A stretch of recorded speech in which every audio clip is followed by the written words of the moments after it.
It all began with a mere $2,000. Not a million, not some grand heist, just $2 grand tucked away in an envelope beneath a trash can. Sitting here now, in this concrete box, the math of my life finally adds up to a single, hollow sum. I spent 25 years paying for a mistake that started with a single, foolish thought. I remember the exact moment it took root. I asked myself, what does the next level feel like? That question, simple as it seemed, became the anchor that dragged my entire existence into the dark. Years later, I wasn't just watching a bank robbery from the shadows. I was inside one, then planning them, then orchestrating crews across state lines. By the time the money lost its meaning, my daughter was grown, my best friend was living the life I could have had, and I was left with nothing but the silence of these walls. I used to think the robbery was the mistake. I was wrong. The mistake was the thrill of it, the way the adrenaline tasted like victory before the consequences arrived. I keep replaying that first envelope, the way it felt in my hands. I didn't know then that I was signing away every tomorrow I would ever have. At 22, I was drowning. The rent was 3 weeks late. The notice was taped to my door, and every shift at the warehouse felt like a slow death. I spent my nights in a dimly lit bar outside Newark, nursing a cheap drink and letting my bitterness spill over. My complaints about bad luck and the struggle to get ahead grew loud, sharp, and reckless. I didn't care who heard me. I wanted the world to know how much I hated the trap I was in. Then, the noise in the room seemed to drop away. I felt eyes on me. A man sat 2 stools down, nursing a glass of water. He was calm, impeccably composed, and possessed a stillness that felt dangerous. He didn't look like a criminal. He looked like a man who owned the room. He listened to my entire rant without a single interruption, his gaze fixed on the condensation dripping down his glass. When I finally stopped to catch my breath, he didn't offer sympathy. He leaned in, his voice barely a whisper above the jukebox. He spoke of an opportunity, a way out. I should have walked away. Instead, I leaned in closer. 2 weeks later, I stood on a street corner in the midday sun. I held a phone that felt like a hot coal in my palm. My instructions were simple. Watch the street, wait for the signal, and keep my eyes on the bank entrance across the way. I pretended to scroll through messages, but my eyes were locked on the glass doors. The city moved around me in a blur of mundane rhythm. A mother pushed a stroller past my shoulder. A bus hissed at the curb, its brakes squealing against the pavement. Pedestrians walked by, oblivious to the fact that I was standing on the edge of a cliff. The normalcy of it all hit me with the force of a physical blow. They were buying coffee and catching trains, while I was tethered to a crime that could erase my future. My pulse began to hammer against my ribs. Every passing car looked like a patrol unit. Every distant siren sounded like a direct threat. I gripped the phone until my knuckles turned white. Then, the screen lit up. A single, short buzz. They are in. The world tilted. I was no longer an observer. I was a participant. A second buzz vibrated against my palm. They are out. I didn't run. I didn't look back. I walked 3 blocks, my pace measured, my breath shallow. My heart hammered against my ribs like a trapped bird, but I kept my eyes forward. I reached the designated spot, a rusted trash can tucked into a brick alcove. I glanced left, then right. The street was empty. I reached down, fingers brushing against the cold, gritty metal of the bin, and pulled out a plain manila envelope taped beneath the rim. It was heavier than I expected. I didn't open it until I was 3 blocks away, huddled in the back of a bus. I slid the cash out, $2,000. I counted it once, then again, then a third time, my hands trembling so violently the bills rattled. It was too easy. No alarms, no sirens, no struggle. Just a few minutes of waiting and a stack of paper that wiped away months of debt. The fear that had paralyzed me on the corner was already receding, replaced by something colder, sharper, and far more dangerous. I was already wondering how to get more, Months bled into a cycle of unpaid bills and mounting pressure. Lisa was 7 months pregnant, and the kitchen table was buried under final notices. The crib remained an empty promise in the corner of our room. I told her I was working warehouse shifts, a lie that felt heavier than any stolen cash. One Tuesday morning, I walked into the bank. My jacket felt like lead, pulling at my shoulders, and my mouth was so dry I could barely swallow. My chest was tight, a dull ache that wouldn't subside. I stepped up to the counter, my face a mask of practiced indifference. I slid the note across the marble. The teller looked down, her eyes widening as she read. She didn't scream. She didn't hesitate. Her hands moved with a fluid, terrifying speed, sliding stacks of bills across the counter. Then another teller followed suit. 90 seconds passed, but it felt like hours. I stood there, heart hammering against my ribs, projecting a calm I did not possess. The secret wasn't being fearless. It was simply appearing fearless long enough for the world to believe the lie. As I walked out, the air felt different. The end arrived on a Tuesday, 3 weeks after the last job. I was in the kitchen, staring at a stack of bills, when the front door exploded inward. The wood splintered, the frame groaned, and the world tilted. Lisa screamed, a sharp, jagged sound that cut through the air. In the next room, the baby began to wail. Men in heavy gear flooded the space, their boots thudding against the floorboards, their voices overlapping in a chorus of commands. I didn't fight. I didn't run. I stood still as they pressed me into the floor, the cold linoleum biting into my cheek. The trial was a blur of steel and silence. My lawyer spoke in a monotone, his voice devoid of any hope, while the evidence stacked up like a tombstone. The judge didn't look at me when he spoke. He looked at the clock. 8 years. The gavel fell. A sharp, final sound that signaled the end. Lisa stopped coming after the first year. The letters slowed, then ceased. By the time I saw her again, she was someone else's life, and my daughter was a stranger who didn't know my name. I had traded my family for a thrill, and the price was a decade of empty, silent rooms. I walked out of the gates in my early 30s to a world that had erased my name. My daughter was a ghost in my memory, and Lisa was building a life with someone who actually came home at night. Every job application I touched died the moment they saw my record. I sat in cramped offices, watching managers slide my resume into the trash before I even left the room. The rejection was constant, a slow grinding of my remaining pride. But prison had left its mark on me.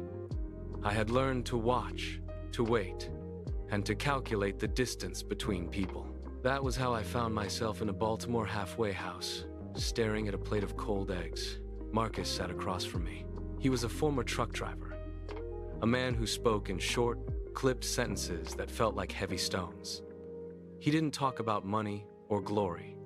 He talked about the mechanics of failure. He asked why the alarm didn't trigger, how the shift change worked, and where the blind spots were in the cameras.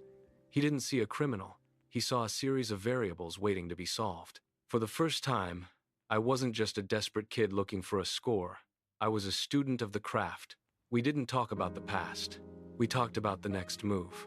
And for the first time in years, the static in my head finally went quiet. We stopped being loud. We stopped being flashy. Every job became a study in economy, stripping away the unnecessary noise that had always led to mistakes. Marcus was the architect of our restraint, teaching me that the best way to move through a bank was to be the most forgettable person in the room. We kept our crews small, tight, and compartmentalized. No one knew the full scope of the plan, and no one saw the entire picture. It was clean, surgical, and terrifyingly effective. The money began to pile up, but the thrill of the chase didn't spike like it used to.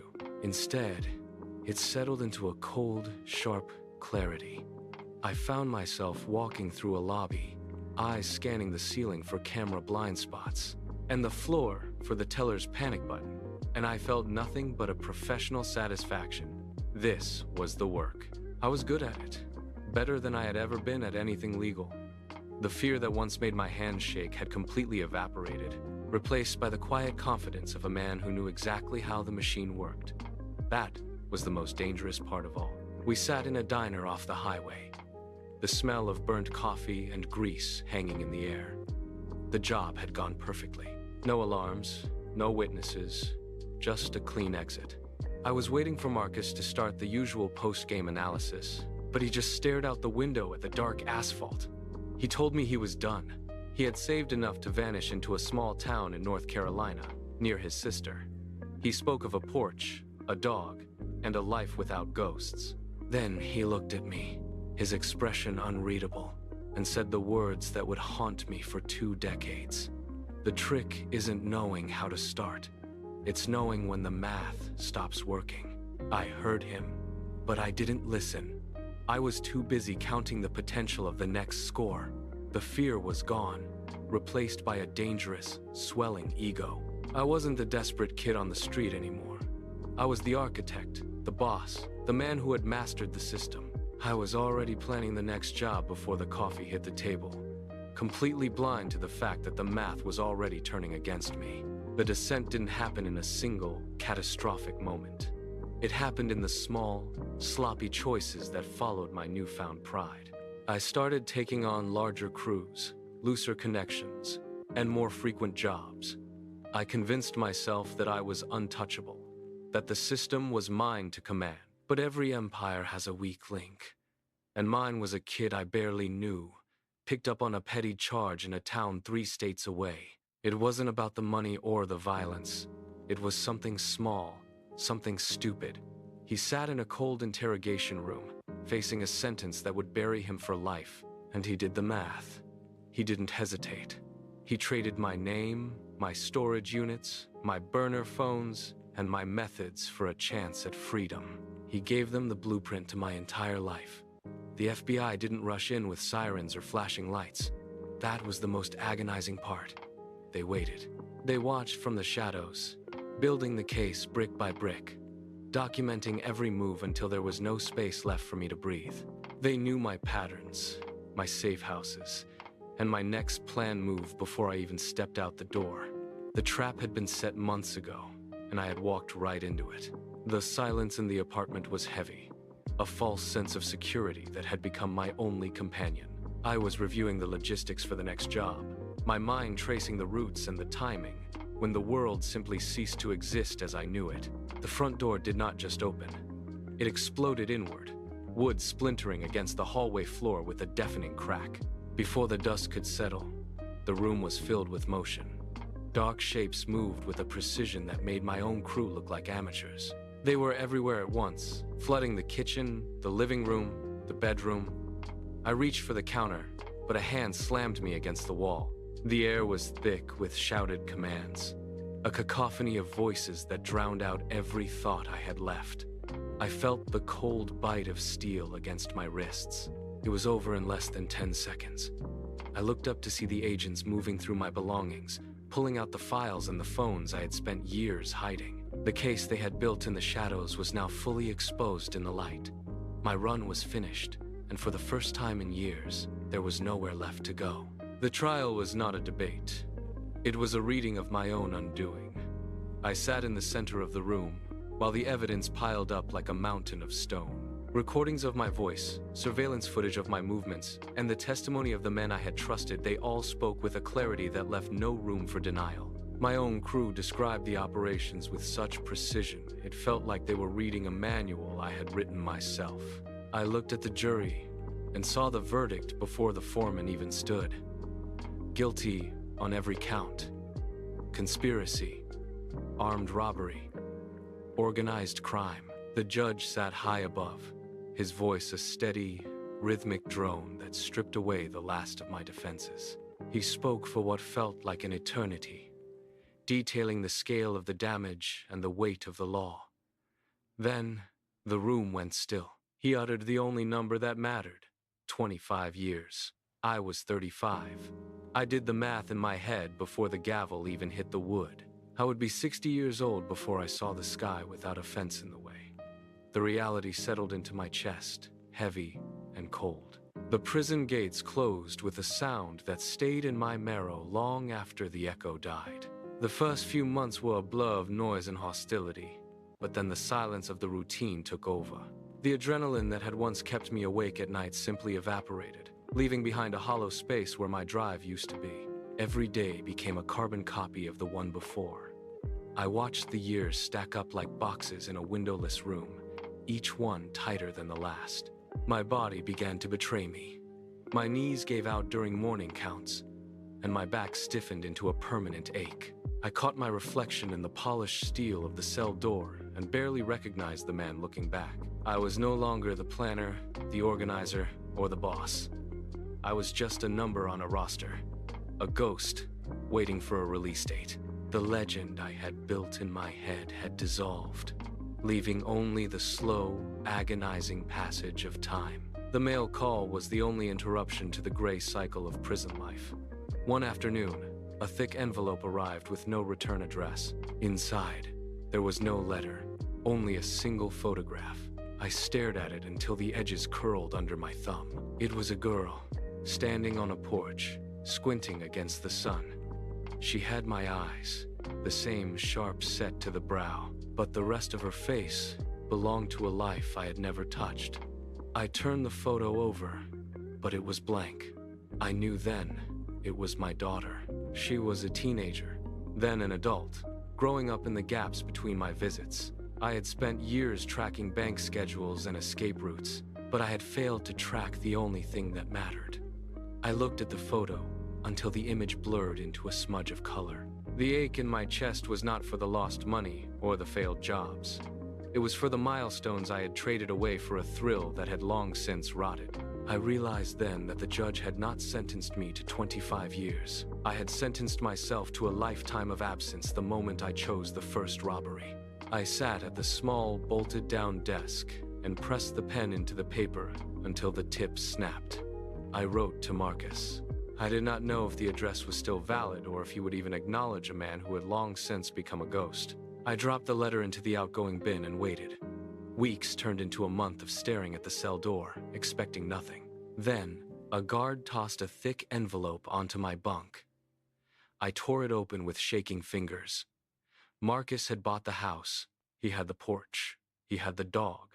He had gotten out in time, just as he said he would. There were no grand stories of his life, only simple details about his garden, his fence, and the weather. He never wrote, "I warned you." Reading his words, I felt the weight of the life I had discarded. While I was busy orchestrating crews, Marcus was building an exit. He had found the exact moment the math stopped working and walked away. I sat on the edge of my bunk, finally understanding. He had the quiet, and I had the cage. The gate groaned. A sound I had memorized for 25 years, and then it swung wide. I stepped onto the pavement at 58, and the world did not recognize me. The air felt too thin, the light too sharp. I reached into my pocket for a phone, but the device I held was a relic. People hurried past, tapping on glass screens, paying for coffee with a flick of a wrist. Everything moved at a speed I could not track. I looked for the life I had bought with my crimes, but it was a ghost. The money was gone, vanished into decades of legal fees, seized assets, and the slow erosion of survival. I stood on the corner, a man out of time, watching the city pulse with a rhythm I no longer understood. I had traded my youth, my family, and my freedom for a stack of paper that had evaporated while I sat in a cage. I walked toward the bus stop, my hands empty, my pockets light, finally realizing that the only thing I had truly stolen was my own existence. I found the coffee shop on a Tuesday. She was already there, sitting by the window, a leather briefcase resting against the chair. She was a lawyer now, sharp and composed.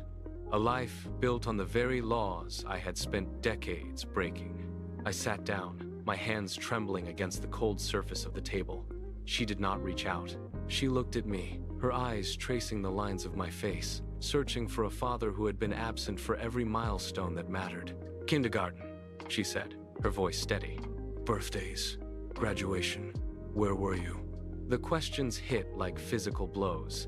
I wanted to lie, to build a wall of excuses, but the words died in my throat.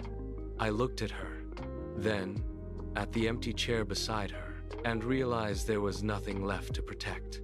I answered every question. I told her about the jobs, the crews, the ego, and the prison cells. I spoke until the coffee went cold and the shop began to empty. She listened, her expression unmoving, until the silence between us grew heavy. The bus dropped me at a crossroads where the air smelled of pine and damp earth. I walked the final mile to the address Marcus had sent years ago. A low house sat tucked behind a line of trees, its porch boards grayed by the sun. A dog lifted its head from the shade, thumped its tail once, and went back to sleep. Marcus was there, sitting in a wooden chair, his hands resting on his knees. He looked older, his hair thin to a silver haze, his movements slow and deliberate. He did not stand up to greet me. He simply gestured to the empty chair beside him. I sat down, the wood creaking under my weight. The silence was absolute, unburdened by the need for plans, targets, or escape routes. I looked out at the yard, at the overgrown grass, and the fence line that marked the edge of his world. There was no tension in his shoulders, no scanning of the horizon for threats. We sat for an hour, then two, watching the shadows stretch across the porch. For the first time in my life, the math stopped. There was no next move to calculate, no crew to manage, and no fear to outrun. The stillness was not a void. It was a destination. The morning sun climbed over the tree line, warming the porch boards beneath my feet. Marcus reached into the house and returned with 2 mugs. He handed me one without a word. I took a sip. It was thin, bitter, and lukewarm, the kind of coffee you would find in a gas station at 3 in the morning. I looked at the liquid, then at the quiet yard where the dog lay sleeping in the dust. I thought of the millions I had moved through my hands, the vaults I had breached, and the decades I had traded for a life of shadows. All that wealth had never tasted this real. The air was still, the light was golden, and for the first time since I was 22, I was exactly where I belonged.